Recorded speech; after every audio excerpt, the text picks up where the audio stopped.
제가 작년에도 이맘때 여기서 강의를 했던 기억이 있는데요. 제가 그게 이제 저의 처음이자 마지막 강의가 될 줄 알고 모든 지식을 다 총동원해가지고 전달을 했었기 때문에 또 강의 의뢰를 받았을 때 더 이상 새로울 게 없는데 뭘 어떻게 해야 되나라는 좀 난감함이 있었지만, 그래도 우리 성도님들께서 아무리 똑똑하셔도 혹시 1년 전 강의를 다 기억하시는 분은 없으실 거라는 그런 희망에 좀 용기를 얻게 됐습니다. 네, 오늘 제가 준비한 거는 이제 회복 탄력성이라는 주제로 같이 이야기를 좀 나누고 싶은데요. PPT를 우리 같이 보면서 하겠습니다. 자, 그 부모들이 자녀들의 행복에 대한 관심은 예나 지금이나 늘 여전하죠. 그래서 그렇지만 시대마다 지금 자녀의 양육관이 좀 달랐습니다. 그래서 1950년대에서 80년대는 그때는 어땠을까요? 굉장히 빈곤한 시기였죠. 먹고 사는 게 너무 힘들었기 때문에 부모들의 삶에서 내가 자식을 낳으면 우리 자식만큼은 잘 영양을 충분히 줘서 키워야겠다라고 생각이 돼서 이 시대는 뭐가 있었냐면은, 기억이 나세요 혹시? 우량아 선발대회라고 아이들을 투실투실하게 잘 먹고 잘 키우는 것이 덕이라고 생각했어요. 그래서 아이들이 먹이고 영양을 제공하는데 굉장한 많은 이제 힘을 실었던 시대가 이제 이 시대입니다. 그러다가 어느 정도 좀 잘 먹고 잘 입게 된 다음에 부모들이 그 다음에 어떤 관심을 가졌냐면은 IQ, 지능에 대한 관심을 갖기 시작했어요. 그래서 지능이 조금 낮으면 되게 불안해하고, 반대로 지능이 너무 높으면 우리 애 천재 아니야? 하면서 아이의 영대성을 키워줘야 될 텐데 라는 그런 생각들을 좀 많이 하게 됐습니다. 그래서 지능 지수가 부모들의 어떤 조바심, 초조함, 불안감을 양산하는데 되게 많은 영향을 줬는데요. 사실 그렇지만 지능 지수가 한 사람의 어떤 행복과 성공을 보장한다라는 그런 결과는 없어요. 그래서 그냥 그리고 우리의 어떤 두뇌도 그냥 5% 정도만 그렇게 사용이 되지 다 그렇지 않다. 그래서 이제 그 다음에 또 그 다음에 이제 우리가 또 관심을 갖게 된 게 정서적 그 지능의 이면에 있는 정서 지능이라는 어마어마한 영역을 좀 발견하게 됐습니다. 그래서 EQ라고 많이 들어보셨을 거예요. 그래서 이 당시에 막 EQ에 관한 그런 국내 서적들이 너무나도 많이 출판될 정도로 EQ, 정서 지능에 대한 관심이 되게 높아졌는데요. 정서 지능은 뭐냐면은 우리가 좀 사람들과의 관계에서 공감하고, 그 다음에 그 사람의 좀 마음을 좀 헤아리고 하는 좀 이타심, 또 눈치, 사회성 이런 것들을 의미해요. 그래서 아무리 공부를 잘하고 뛰어나도 사회성이 좀 떨어지고 공감 능력이 떨어지면 이 아이가 굉장히 좀 훌륭한 아이다라고 생각하지 않는 그런 정서 지능이 되게 좀 강조되기 시작했어요. 자, 그래서 정서 지능은 자기에 대한 이해, 타인에 대한 이해, 그다음에 스트레스 관리 능력, 감정 조절 능력 이런 것들 다 큰 그림을 볼 수 있는 능력이다. 자, 또 시대가 지났어요. 이제 정서지능에서 뭐가 또 관심일까요? 혹시 뭐 다중지능이라고 들어보셨는지 모르겠어요. 다중지능은 이제 뭐냐면은 옛날처럼 수학 하나만 한다고 똑똑하거나 성공할 거다라고 말하는 것들을 사람들은 별로 인지하지 않았어요. 그러니까 어떤 친구 IQ가 높다고 해서 다 똑똑하거나 성공하지 못하는 것이 아닌 것처럼 대부분의 사람들은 각기 자기마다 뛰어난 영역이 있다. 그래서 운동을 잘하는 아이가 있고, 수학을 잘하는 아이가 있고, 뭐 대인관계를 쉽게 잘하는 아이가 있고, 그림을 잘 그리는 아이가 있는 것처럼 각자 자신만이 잘할 수 있는 영역이 있다. 그래서 잘하는 것에 초점을 맞춰서 그것들을 잘 길러주면은 이 아이가 굉장히 되게 행복하게 성장할 수 있다. 그래서 지능 있고 행복이 아니라 적성과 흥미에 맞는 진로를 찾아주는 거. 그래서 이 당시만 해도 대학을 무조건 가야지 성공한다라고 생각하는 시각에서 좀 달라져서 아이의 적성, 뭐 우리 아이가 빵 만드는 거 좋아하면은 뭐 베이커리 이런 걸 가르쳐 준다거나, 또 우리 아이가 축구에 재능이 있다 그럼 축구로 길러준다거나 하는 그런 좀 다양성을 인정하기 시작했습니다. 자, 그 다음에 또 시대가 좀 흘렀어요. 이제는 뭐에 또 관심을 가질까요, 부모들이? 자, 1910년대 이후에는 많이 들어보셨을 거예요. 자존감. 네, 친숙하죠. 우리 되게 자존감이라는 건 뭐죠? 자기 자신을 되게 긍정적으로 바라볼 수 있는 의미. 자존심하고는 좀 달라요. 자존심은 타인이 자신을 존중하거나 받들어 주기를 바라는 감정을 자존심이라고 한다면, 자존감은 내 안에 어떤 약점, 그다음에 한계를 그대로 인정하고 수용할 수 있는 그런 마음을 이제 자존감이라고 합니다. 그래서 이 당시에 이제 엄마들이 또 우리 아이들 자존감을 길러주기 위해서 굉장히 거기에 맞는 육아법을 많이 찾기도 하고, 또 시중에 많은 책들 중에서도 뭐 자존감에 의해 자존감의 수업 해가지고 자존감에 대한 이슈가 되게 컸던 시기였어요. 자, 그다음에 이제 또 시대가 지나서 오늘날은 그런 무엇을 관심을 많이 가질까요? 자, 오늘 강의의 주제인 회복탄력성입니다. 네. 자, 이제 회복탄력성은 무엇이냐? 이게 그 회복탄력성이라는 개념은 오래전부터 이렇게 쭉 있어 왔는데, 우리나라에는 한 2010년도에 한 뭐 방송 언론 프로그램에서 이게 소개가 됐어요. 이제 회복탄력성이라는 말이 뭐냐면은 회복이랑 탄력성이라는 말이 이제 같이 접목이 됐는데, 그 어원을 보시면은 우리가 어떤 시련과 역경, 고난이 있을 때 원래 상태로 돌아가거나 원래 상태보다 더 성장하는 그런 것을 회복 탄력성이라고 이야기합니다. 그래서 이제 많은 부모들이 아무리 아이가 공부를 잘해서 좋은 학교를 가고 돈을 많이 벌어도 역경과 고난에서 그냥 무너져 버리고 그냥 실패해 버리면 아무 소용이 없다. 어떤 삶을 살더라도 실패와 역경이 왔을 때 그것을 이겨내는 힘, 그리고 그것보다 더 이전보다 더 성숙해지는 힘, 그것을 좀 키워야겠다라고 해서 또 요즘에 또 이슈가 되게 회복 탄력성의 이슈를 많이 갖게 됐습니다. 자, 그래서 보시면은 뭐 우리가 그냥 어떤 내부나 외부의 자극에 의해 균형을 잃을 수 있지만 다시 제자리로 돌아오거나 원래 상태보다 더 나아지는 걸 이제 의미하고요. 여기 이렇게 그림 보이시죠? 네, 그냥 꽃이 피어 있는 걸로 보이시죠? 근데 이 꽃은 이 나무가 2010년도 그 울산 울진군의 화마로 태워졌던 그런 나무라고 합니다. 근데 이 나무에 꽃이 피어지는 것처럼 우리 삶에 많은 역경이 와도 그 역경 속에서 더 많은 어떤 삶의 큰 의미와 성장을 경험하는 것, 그걸 의미할 수 있죠. 네. 자, 그래서 마음의 근력이라고도 하고요, 마음의 힘이라고도 이제 표현하고요. 그래서 스트레스나 역경, 뭐 고난을 대처하는 힘을 이제 회복 탄력성이라고 하겠습니다. 자, 그렇다면은 우리 이제 인생의 위기가 언제부터 있을까요? 네, 인생의 위기는 어릴 때부터 있습니다. 예.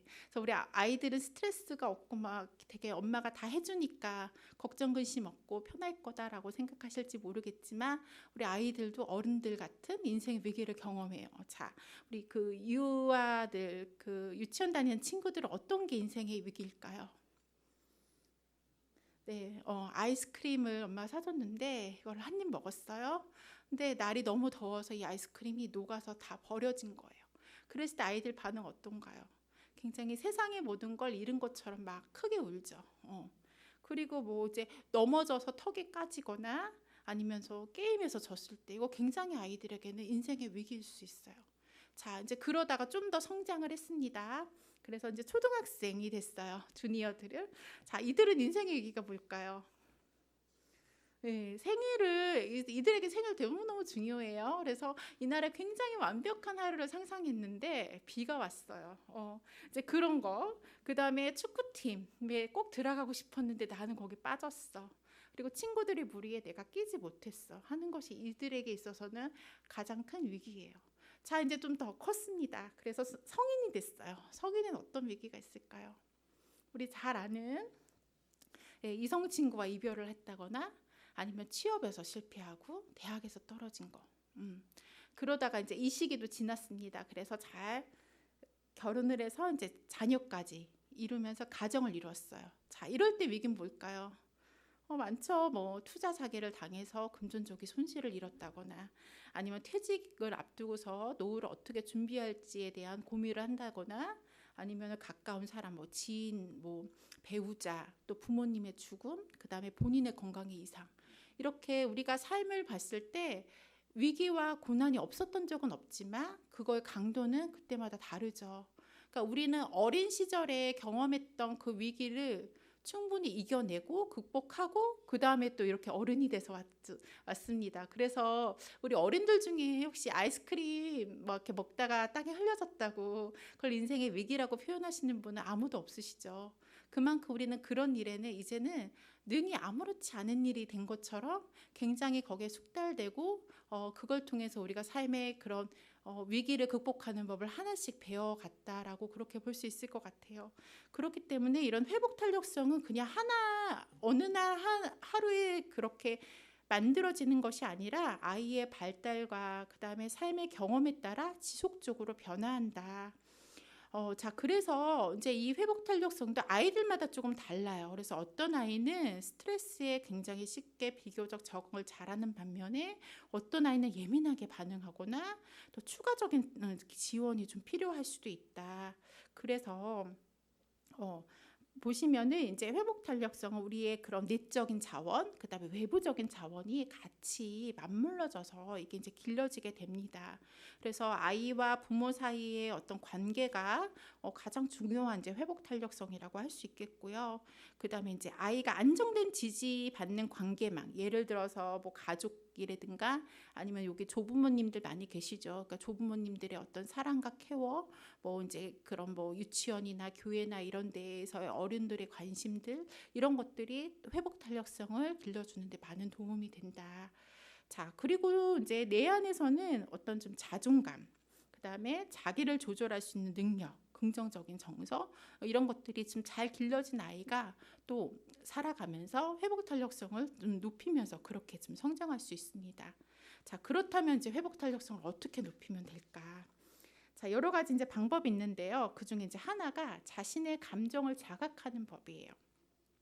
그래서 이제 이게 큰 아이들은 사실 이런 거 이렇게 같이 이야기 나누는 게 쉽지 않은데 어린 아이일수록 시간을 들여서 아이와 대화를 나누고 또 아이의 생각과 마음을 이해해 주는 것이 굉장히 좀 많이 도움이 됩니다. 그래서 오늘 하루가 어땠는지, 힘든 일은 없었는지, 그래서 뭐 어른에게는 굉장히 사소해 보이는 조종거리라도 아이에게는 감당할 수 없는 큰 일로 다가오기도 하기 때문에 그런 걸 좀 잘 받아들일 수 있도록 도와주는 것이 필요하다.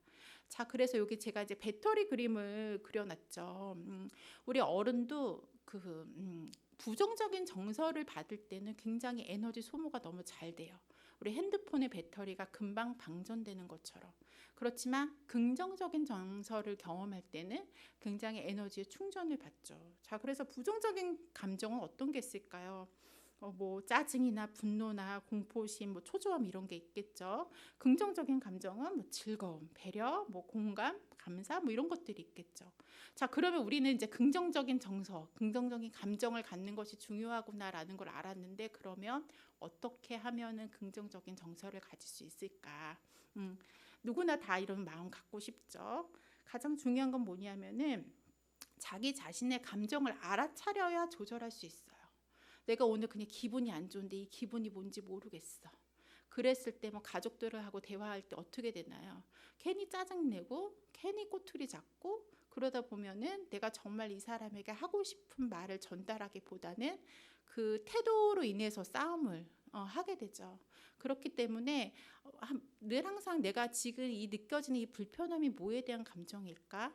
불안감일까? 두려움일까? 초조함일까? 그거를 좀 인지하고 그걸 자각하는 연습을 할 때 우리는 우리 마음 안에 그런 감정이 정리가 되고 긍정적인 정서가 받아들여질 수 있습니다. 그래서 우리 아이들도 마찬가지예요.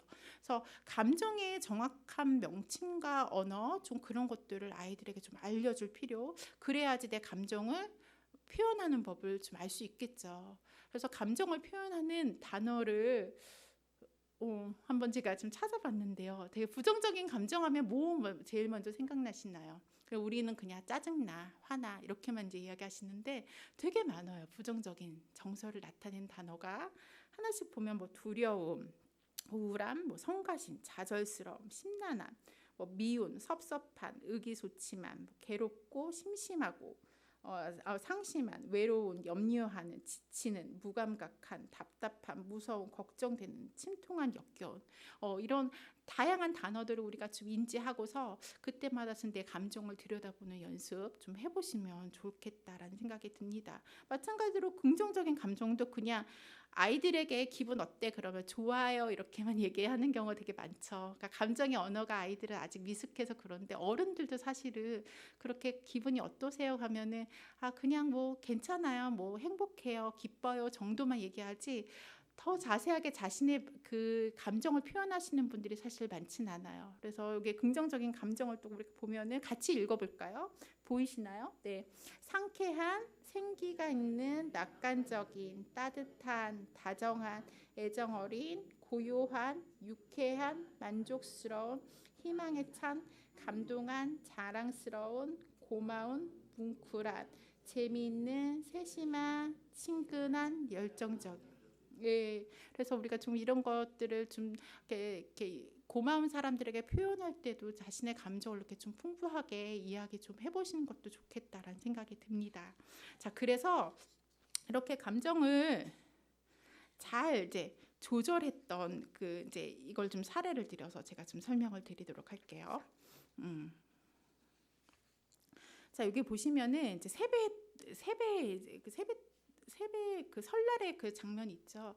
그 여기 이제 조부모님들도 많이 계실 텐데 우리 설날이 되면 아이들에게 세뱃돈 주죠, 용돈을. 근데 여기 이제 누나가 있고 남동생이 있어요. 자, 누나는 지금 되게 좀 화가 나 있는 것 같아요. 근데 남동생은 되게 기분이 좋네요. 무슨 일이 있었을까요? 자, 누나는 세뱃돈을 10,000원 받았는데 남동생은 20,000원 받았어요. 자, 그랬을 때 이 누나의 마음 어떨까요?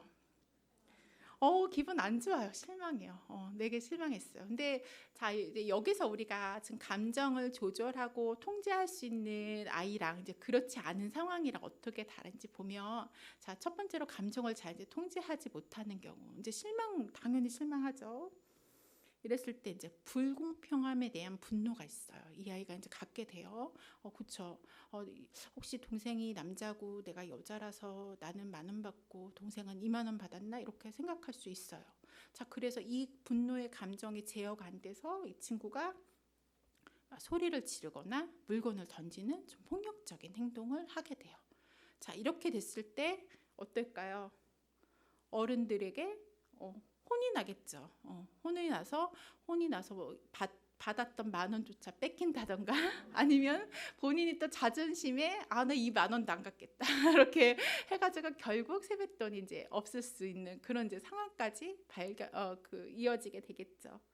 근데 무엇보다 이 아이의 그 억울함의 감정이 해소되지 않고 이게 그냥 한 번의 에피소드로 끝나는 거면 괜찮은데 이런 비슷한 일들이 계속 반복된다면 이 아이 마음 안에는 항상 어떤 마음? 억울함과 분노, 그 다음에 원망에 대한 감정. 그러니까 이게 더 나아가서 내가 딸이라서 좀 이렇게 차별받나라는 좀 왜곡된 생각, 이런 것들을 갖고 좀 성장할 수도 있어요. 자, 근데 반면에 우리가 좀 자기의 감정도 잘 조절하고 그런 것들을 배운 그런 아이라면 어떨지 또 보겠습니다. 실망하는 감정은 똑같아요. 이 사람도 실망과 분노의 감정이 없는 것은 아니에요. 되게 나 실망하고 정말 화났어요. 근데 이제 그 감정을 인지하게 됨으로써 내가 이거를 좀 다스려 봐야겠다라는 생각을 하게 돼서 뭐 이제 뭐 걷거나 운동을 하거나 게임을 하거나 뭐 그렇게 이제 자기만의 이제 방법으로 감정을 다스리죠. 그러고 나서는 서운함을 언어로 표현해요. 근데 이거는 지금 대드는 거랑은 조금 달라요. 그러니까 우리가 내가 지금 이성을 찾고서 이렇게 상대방에게 얘기할 때는 내가 정말 하고 싶은 말을 굉장히 이성적으로 침착하게 전달할 수 있지만 감정에 쌓여 있으면 어떻게 되냐면은 이거 내가 하고 싶은 말을 하기보다는 굉장히 그 불편함에 대한 행동을 자꾸 표현하기 때문에 상대방이 되게 거북해지죠. 그러면 이 사람이 뭘 말하고 싶은지 듣기보다는 쟤 나 공격하네. 쟤 나한테 지금 화내네. 이렇게 기분이 싹 상해지면서 이 사람이 정말 하고 싶은 말도 잘 들리지 않게 돼요. 자, 그러니까 의사소통에 굉장히 어려움을 겪게 되는 거예요. 근데 이 아이가 이제 감정을 잘 조절해서 좀 객관적으로 저 사실은 저는 10,000원 받고 동생 20,000원 줘서 좀 속상했어요라고 말했을 때 어른들이 그 아이를 혼낼 어른들은 없겠죠. 너 참 속상했구나. 그래서 그 알고 보니 그 돈이 너무너무 새 돈이라서 이게 나는 2장 갖는 줄 알았는데 1장 갖네 해서 뭐 1장을 더 줄 수도 있고, 아니면 동생은 올해 학교에 들어가기 때문에 이렇게 20,000원을 줄 수밖에 없었다라는 그런 상황을 이해를 해서 듣기도 할 테고요.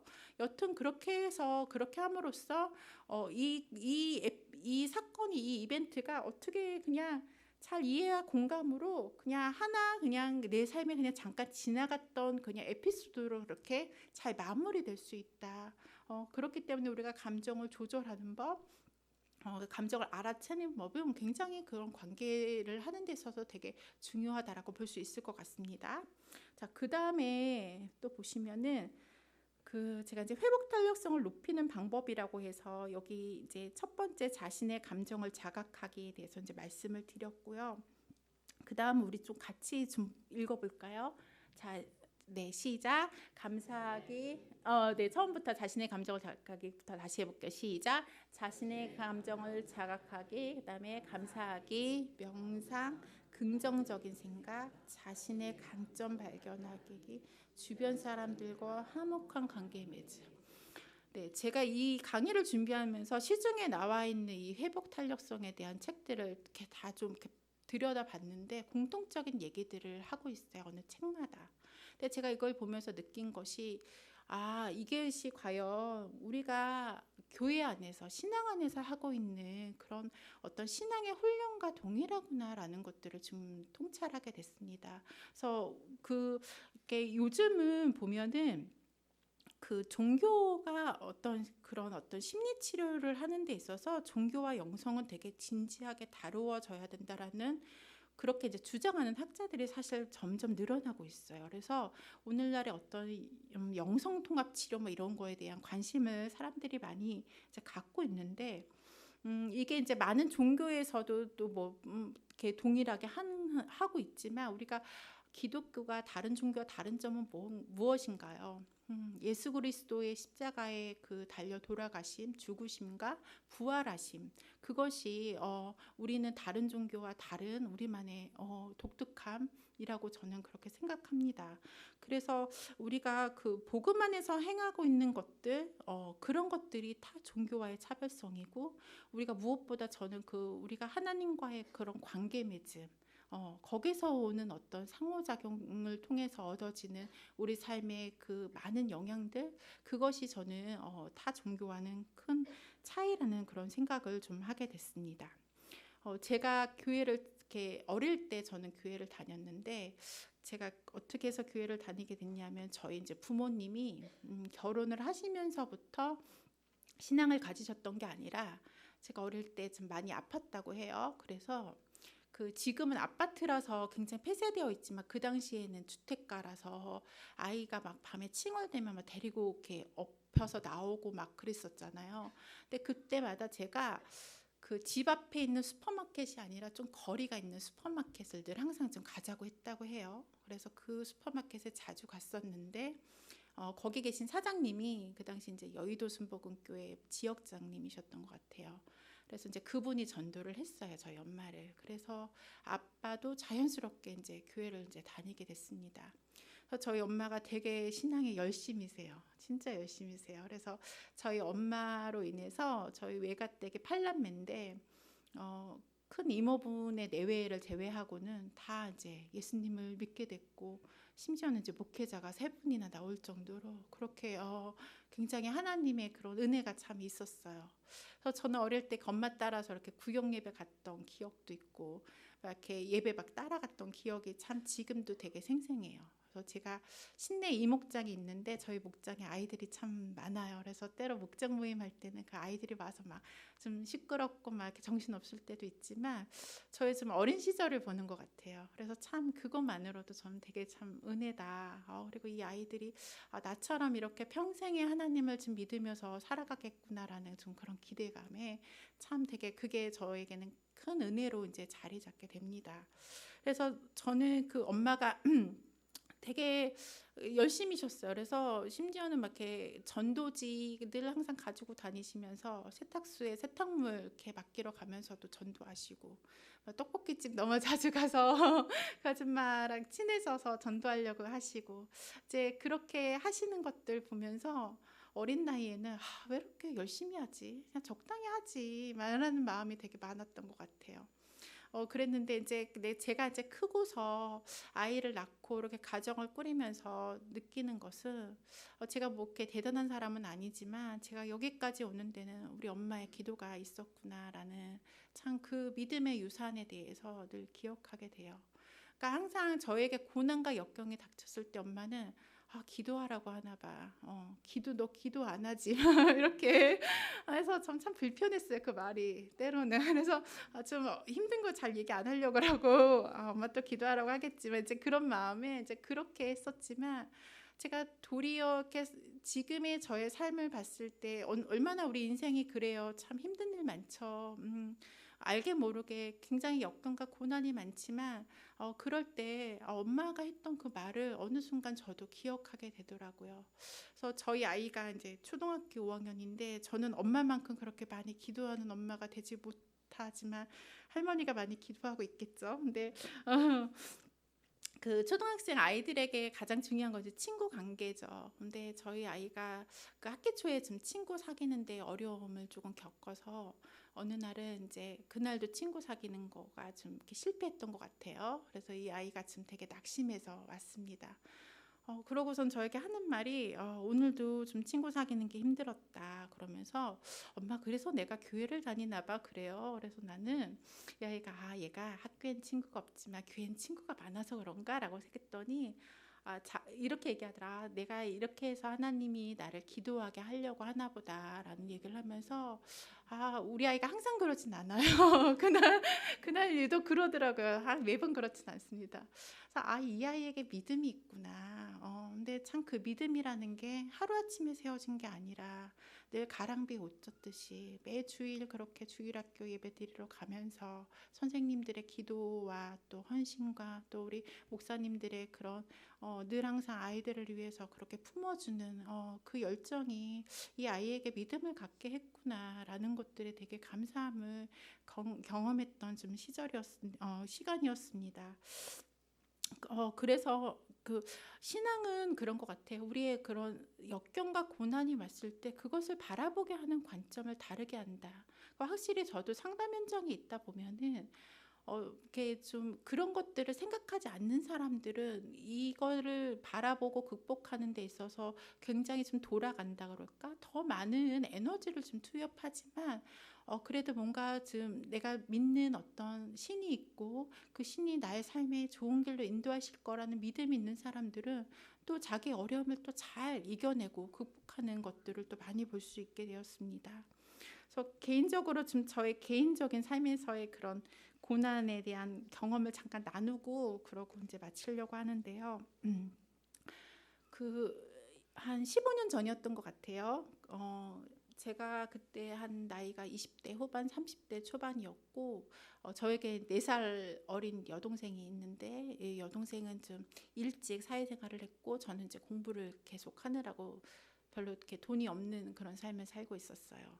근데 어느 날 제 동생이 퇴근을 하고 와서 이렇게 집에 왔는데 굉장히 표정이 좋지 않았어요. 근데 알고 봤더니 보이스 피싱을 당한 거예요. 그 당시 이제 보이스 피싱이 이렇게 막 유행이 시작할 시점이었는데 그 검사 사칭 뭐 이렇게 그런 걸로 이제 당해서 당시에 2천만 원이란 돈을 잃었어요. 근데 그게 지금도 사실은 큰 돈인데 그때도 너무 큰 돈이었고 그리고 이게 정당히 노동을 해서 이렇게 벌었던 돈인데 돈이라는 게 그렇잖아요. 그 돈에는 굉장히 피와 땀도 녹아져 있고, 그리고 내가 안 쓰고 안 먹고 안 입고 하는 뭔가 좀 인내와 절제도 녹여져 있고, 그러니까 많은 것들을 되게 함축하고 있는 것이었는데, 그런 걸 알기에 그것이 한순간에 사라진 거에 대한 그 허탈감, 그다음에 굉장히 상실됨, 좌절감, 많은 감정을 되게 겪으면서 힘들었던 시간을 저 역시도 보내게 됐습니다. 근데 참 그러면서 제가 그때 깨달았던 거는, 모든 재정이 하나님으로부터 오는구나. 그리고 하나님이 마음을 먹으시면 나의 이 모든 것들을 가져가실 수도 있는 거구나라는 것들을 깨달으면서 제가 그때 좀 하나님의 주권을 되게 기억하게 됐던 순간이었던 것 같습니다. 그래서 오늘 제가 그 빌립보서 4장 말씀을 선정한 것도, 이때 저는 그 바울이 말했던 그 자족이라는 거에 대해서 좀 생각해 보게 됐어요. 그러니까 우리가 부유하고 내 삶이 안락할 때는 뭐 누구나 다 좋죠. 그렇지만 궁핍함과 빈곤함 속에서도 과연 나는 하나님 한 분만으로 만족할 수 있을까라는 질문들을 저에게 많이 좀 던져봤습니다. 사실은 지금도 제 삶에 참 되게 그런 부분들은 어렵고, 아직도 나는 좀 더 돈도 많았으면 좋겠고, 더 잘 나갔으면 좋겠고, 왜 나는 이렇게 명예가 없을까 봐, 그런 여러 가지 인간적인 고민들도 사실 많이 하지만, 늘 항상 제 한편에는 내가 과연 하나님 한 분만으로 만족한 삶일까라는 질문들을 좀 던져보게 됐던 것 같아요. 그러면서 제가 경험했던 하나님은 정말 저에게 좋은 길, 그러니까 세상의 관점으로 볼 때는 막 부유하고 잘 나가고 이런 것들이 축복이네라고 생각할지 모르겠지만, 하나님은 저에게 많은 돈을 주는 것이 나의 삶의 축복이 아니라는 걸 너무 잘 아시기 때문에 굶지 않을 정도의 재정만, 그것이 그러니까 사람마다 그런 것들이 다르겠죠. 어떤 사람들은 많은 재정을 감당할 능력이 되는 사람이 있는 반면에, 오히려 어떤 사람은 그렇지 못해서 그것이 오히려 독이 될 수도 있고, 그만큼 하나님은 나를 너무나도 잘 아시고 너무나도 신실하셔서 나에게 정말 좋은 것들을 늘 항상 공급하시는 분이구나라는 것들을 좀 깨닫게 되었습니다. 그래서 저는 우리 자녀들의 어떤 회복 탄력성은 바로 이 신앙 안에 있다라고 생각합니다. 마치 저의 어머니가 저에게 신앙을 물려줘서 제가 고난과 역경을 이겨내는 것처럼, 우리도 우리 자녀들에게 좀 믿음으로 살아낸 어떤 삶을 보여주는 것, 그것이 되게 필요하다. 그래서 믿음의 유산은, 저는 이제 그런 생각을 하게 됐어요. 믿음의 유산이라는 것은 부모가 무엇을 믿고 살아냈는가. 그러니까 믿음의 유산은 어떤 말로 물려주는 것이 아니라, 또 잘 포장된 신앙이 아니라, 흠이 있어도 끝까지 붙드는 믿음, 그리고 고난과 역경 속에서 무엇을 의지하느냐, 바로 하나님을 의지하면서 기도하는 모습, 그것이 아닐까라는 생각이 들었습니다. 사랑하는 성도 여러분, 저도 너무 늘 항상 주님 앞에 설 때 부족하고 참 되게 못난 사람이지만, 우리 안에 그런 연약함을 같이 우리가 좀 정직하게 좀 이렇게 내려놨을 때, 하나님 우리 삶 가운데 더 큰 은혜로 이렇게 임하실 거라는 그런 기대감을 갖게 됩니다. 그래서 우리 자녀들에게도 우리가 바로 그런 신앙이라는 회복 탄력성, 그것을 위해서 늘 기도하시면서 응원할 때, 우리 자녀들도 고난을 통해 더욱더 성숙해지는 그런 삶이 될 것이라고 기대합니다. 네, 감사합니다. 마치겠습니다.